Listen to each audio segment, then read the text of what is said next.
Federal dollars pouring into flood-damaged communities across the region. Our Adam Sullivan brings us to Bridgewater to see how far that money is stretching for a family who lost their home. Millions of dollars in federal funding has flowed to families across the region who were impacted by flooding. But for some, like the Misspells here in Bridgewater, it's still not enough. It's been a roller coaster for sure. We first met Casey Misspell and her family 2 weeks after the July floods. At that time, they were still waiting on FEMA funding. When the rains came that second week in July, their entire property was underwater. They lost vehicles, equipment, and pretty much everything in their home. The plan was to tear down the house and build a new one. But when the FEMA check for $21,000 finally arrived, plans changed. I mean, 1 minute you think you're rebuilding, and then the next minute you have to prepare yourself to tear apart the home board by board. That work is underway. The home had to be completely gutted.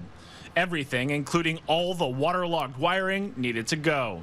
It's a scenario facing flood victims across the region.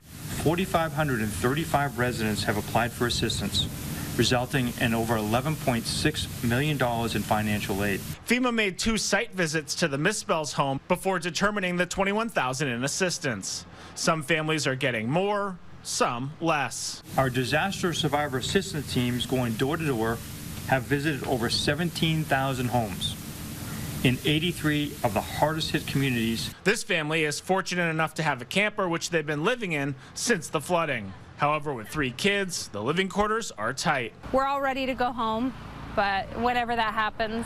To speed things along and to cut costs, they are doing a lot of the work themselves. Friends and family are also helping out. The money FEMA gave us, even though it wasn't enough to rebuild, we're so grateful for it and being able to redo our home.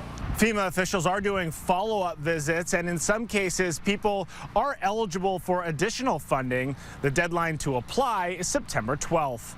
Reporting from Bridgewater, Adam Sullivan, Channel 3 News.